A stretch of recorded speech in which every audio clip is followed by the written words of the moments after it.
this makes any sense here. Okay. So next one. So prototyping. Prototyping is like, so in prototyping there are two ways. Only business analyst will do a wireframe or mock-up kind of thing using MS Visio or Paint, just Microsoft Paint, and design a sample screen how it looks like.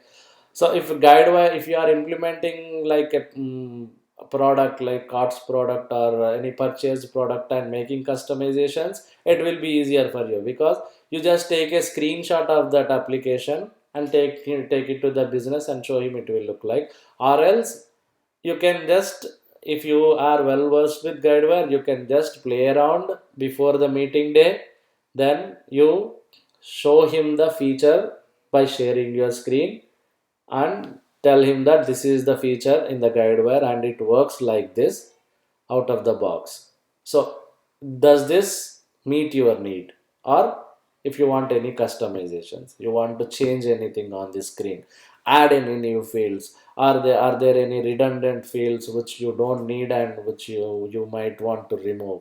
So you take all those requirements. And another type of prototyping is you just take the just if there is no product or we are doing a software altogether new software by itself, then you draw the mockups in MS Paint or using some different, if there are different softwares for that like Balsamic, MS Visio and everything, you use them to design those mockups and take them to the customer, show them this way, this is how your screen looks like, is the placing correct, is everything correct and all, and with that you just document the requirements according to that. And sometimes in some projects like they take help of the developers to like high level, to develop a high level web page or prototype of the application and show the basic functionalities to the business, and by showing it they try to gather the requirements and how they really want it to be and adding extra features to what the developer has developed as a basic product. So this is all about prototyping. And if we move on to focus groups, so focus groups is like same as the interviews only, but in this we'll take more knowledgeable people on a topic and invite them for a meeting to discuss, like if there is anything that needs to be like finalized or discussed, like if two business people are having different opinions, in this case you try to research yourself from the team or ask your scrum master. So scrum master is the man who heads your agile team, so ask your scrum master who will help to decide on this, and he'll get you information or he'll help you or he'll attach you with some people, and you try to like talk to a bunch of people who are more knowledgeable about other than the people you have in your business team, or sometimes it may be people from your business team as well. And you get the focus group and you take with you the set of questions and the qualitative questions. After you do your research and analysis, talk to them, try to get the decision making answers from them so that your requirements will be complete. So and after that, then after you make this, then you will take these to your actual business team which are giving the requirements, and then take an approval from them. Okay. And brainstorming is another type of elicitation method. So as the name suggests, so you might be knowing what brainstorming is. So brainstorming means a bunch of people or lot of people sit together, share their ideas on any problem, and they discuss each idea and criticize them. So if someone is telling something, someone might have a contradictory or opposite view of that. So sometimes criticism is also a part of it. And evaluate the ideas and visibly record all ideas, and once the time limit is reached, usually it will not be a time limit process in real time. So but you will brainstorm. So suppose like if you have a feature where most of the people have different opinions in the business team, then our development team says, sometimes team says that this feature is not implementable. So if you are implementing guidewire, and if the business asks for some change, they want to have some new field which should fetch data from other field or something, then if the dev feels that it is not doable, then you go back to the business again. But they say we we want it definitely, and without it we cannot live. So in those cases you make everyone sit together, the dev, QA, business people, and brainstorm the ideas. So if it is not doable, is there any alternative way? So a lot of people in the all the people in the meeting will come up with their own set of ideas. You write them down. So if something is not at all feasible, you rule them out, and if there are any two or three possible ideas in from the group, and which you finalize, then you take it to your developer team and your team to discuss with them, and the architect who will also give his inputs on that. And then whichever solution is most feasible for you and the business, then you will go with that after the business approval. So this is how brainstorming sessions work. And requirements workshops. So requirements workshop is a structured way to capture requirements. A workshop may be used to scope, discover, define, prioritize, and reach closure on requirements for the target systems.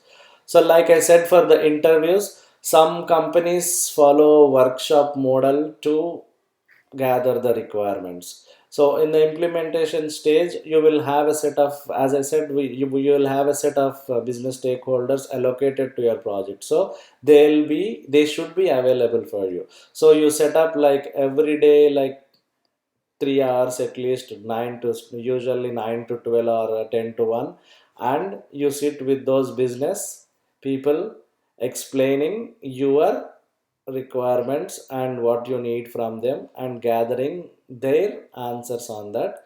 So usually the dev people and QA people also will be part of these workshops, and dev will be from time to time, dev also will be looking at what the business people are asking or providing the requirements for, and he'll also pass on his comments wherever applicable.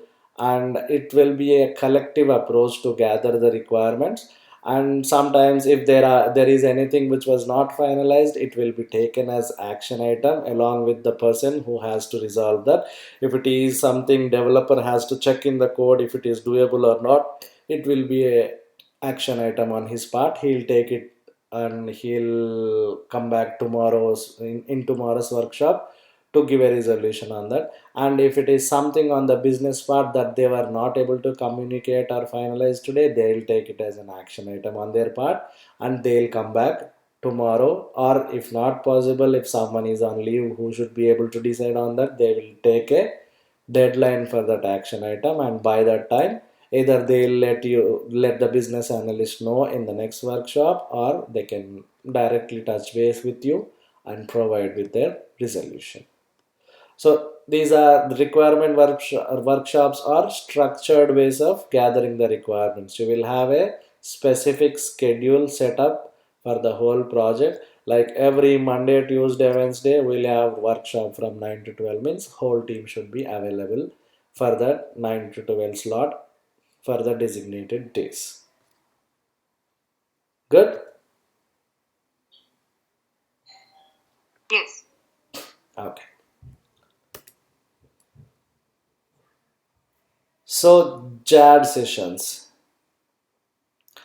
JAD sessions are these are also similar to workshops where the development team, business analysts, and QA and business people sometimes business people may not be a part of this, but all of the people will sit together and discuss. So these are all just like book elicitation methods, but mostly they are not used nowadays.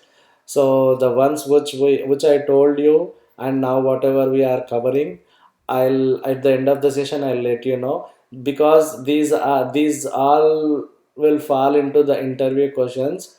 But unlike in school days or college days, no one will ask you what is a requirement workshop, or what is an observation elicitation technique method, or what is interface analysis. But you should interpret your answer by explaining these elicitation methods. How you need to, I'll tell you at the end of the session.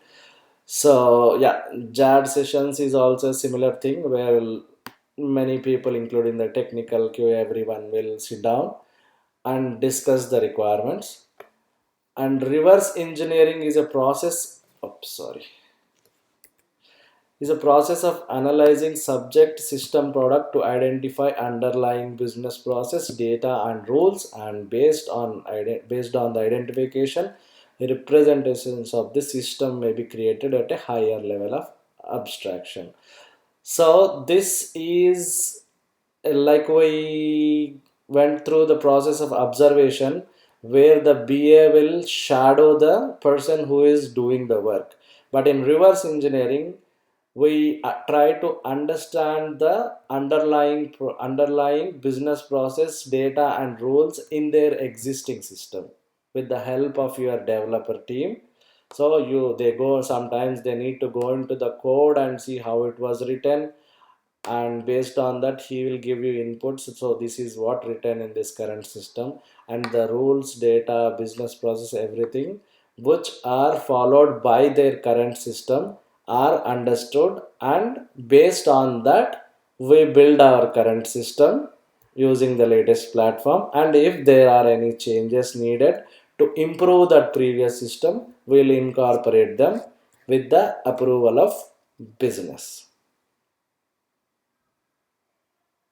Okay, so I'm telling you again, so these are all like theoretical topics of how elicitation methods work. So but in real time you will use workshops, interviews, brainstorming.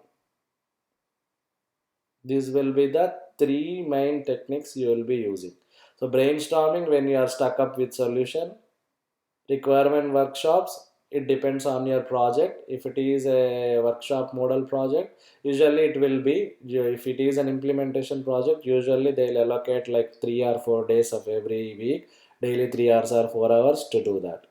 Okay, so those three are important, and these all the other things, yeah, these are for theoretical purpose and for your interview sake.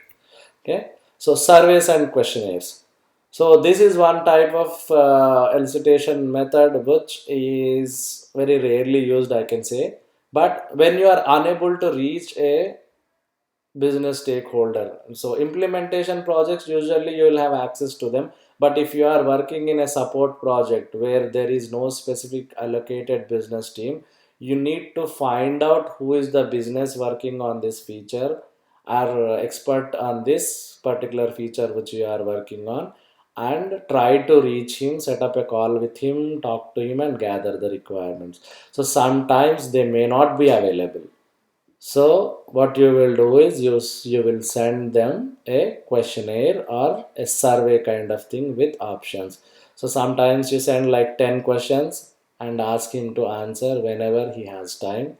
So either in 1 day or 2 day or 3 days you will get the answer. If not, you will escalate it to the scrum master. I am not getting time, or I am not getting the answers. Surveys also same. So you will create a survey kind of thing. If that is something simple to handle with a few options, then you will give him questions along with the applicable options, and those options the business person will select and send it back to you. So questionnaire and surveys are like when you are not able to reach a business stakeholder, this type of elicitation method will work for you.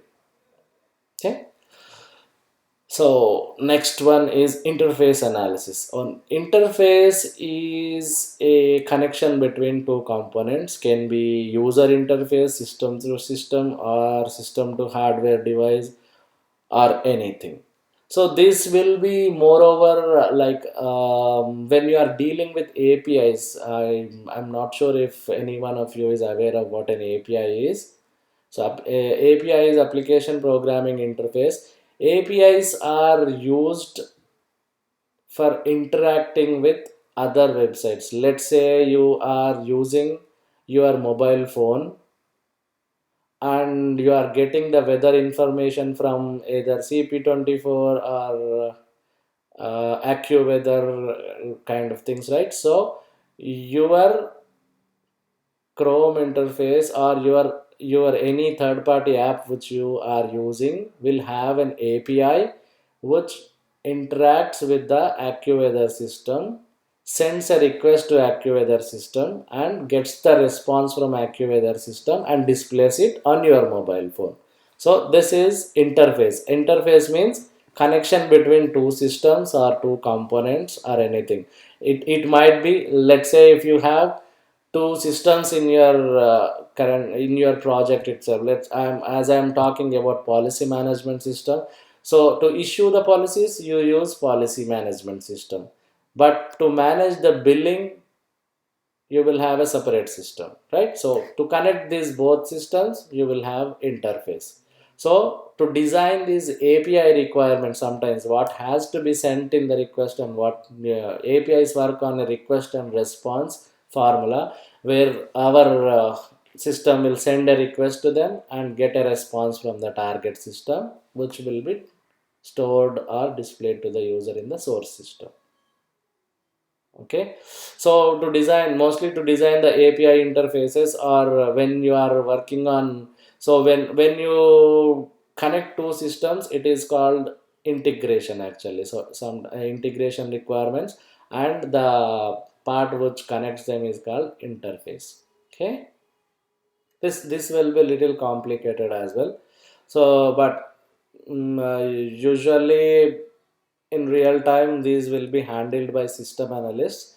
So pure BAs may not be, but you will be writing a whole high level business requirements for these kind of interface requirements, in case in case if you get a chance to work on them also. Like, so I have this and I have to send it. So like, let's say if you are working on integrating with AccuWeather also, like I said just now, you will send today's date, today's time and location.